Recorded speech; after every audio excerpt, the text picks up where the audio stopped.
Hello and welcome to another episode of Auto Buddy on Haiku, and I'm your host Roshun. This week I thought we'll talk about electric vehicles because this is a common question that I get pretty often. Should my next car be a petrol or diesel car, or should I buy an electric car? Now, if you ask me in 2020, well, I would still advise against buying an electric car for the moment unless you have some very specific needs, because the general usage pattern right now is not in favor of electric cars. But then there is a context. Diesel prices have been soaring in the country, and so have petrol.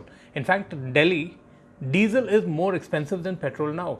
And given the fact that diesel cars in Delhi cannot be registered for more than 10 years, while petrol still has a 15-year registration period, people are swaying away from diesel vehicles.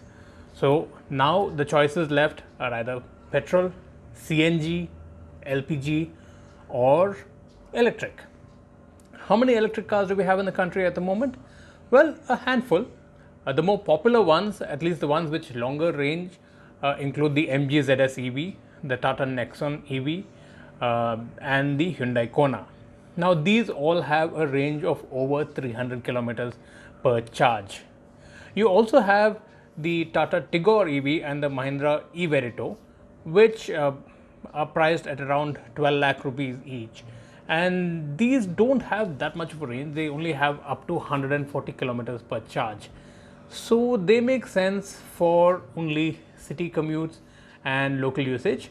But surprisingly, there are a lot of cab companies now that have been adopting these electric vehicles because the running cost is next to nothing.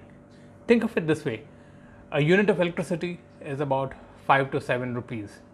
A liter of petrol costs you about 80 rupees. And look at the amount of savings you have in the long run. There's no engine oil to change, not many moving parts in an electric vehicle.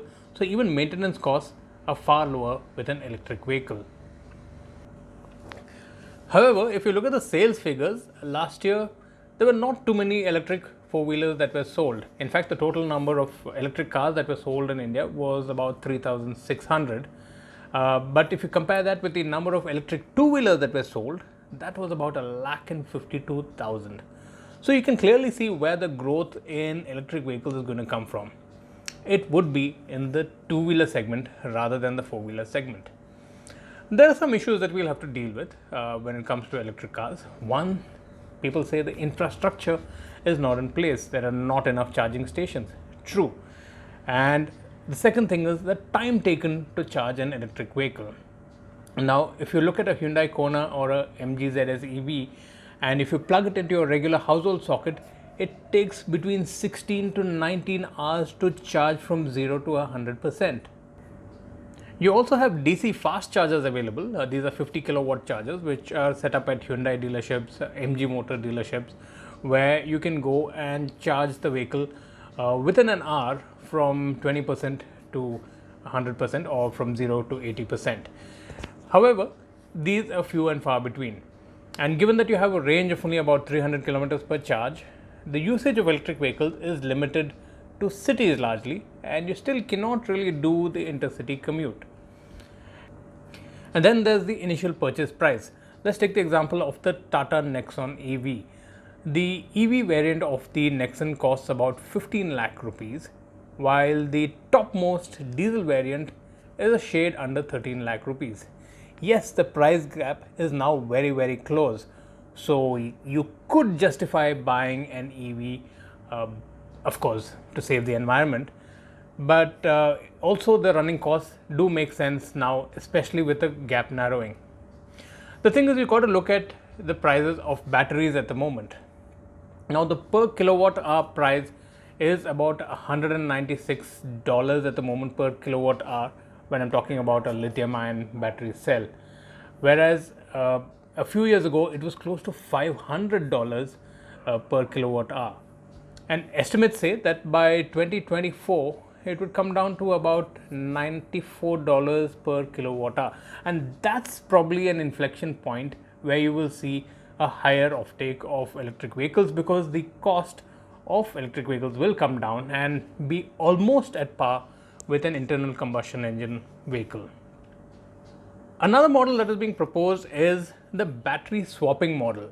Now, the battery swapping model is not something that will really work out for cars, because if you look at the construction of a car, the battery is in the floor of the vehicle, and the shapes and sizes of all these cars are different. There's no standard size battery that can be accommodated in cars.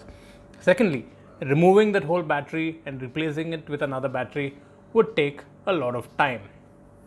But swappable batteries are possible with two-wheelers. In fact, that has already started off. Recently, there was an announcement by Sun Mobility and Indian Oil that they're going to have these battery swapping stations. Remember the good old LPG cylinders, how you would just take out an LPG cylinder, replace it, and then carry on using your gas stove? Similarly, now you can just take out a battery pack, put in a new battery pack, and carry on using it. And these will remain charging in these charging stations in Indian Oil petrol pumps or nearby. So now this makes a lot of sense for two-wheeler users, and two-wheelers can easily do about 100 to 130 kilometers on a single charge with these lithium-ion battery packs. In fact, if you look at the sales numbers, you'll see that nearly 1,56,000 two-wheelers were sold last year, and if you compare that with 2 years ago, that was just about 36,000. So there's a clear growth here. In fact, post the lockdown, manufacturers like Okinawa, e-bike Go, Gemo Pi, to name a few, there's so many of these little electric scooters and motorcycles that have come out, and their sales numbers have picked up. Of course, there's one segment that we haven't talked about much, and that is the e-rickshaw segment. Believe it or not, that is the largest segment of EVs right now in India. This year the figures haven't come out for how many e-rickshaws were sold, but last year, I'm talking financial year 2019, there were 630,000 e-rickshaws that were sold in the country.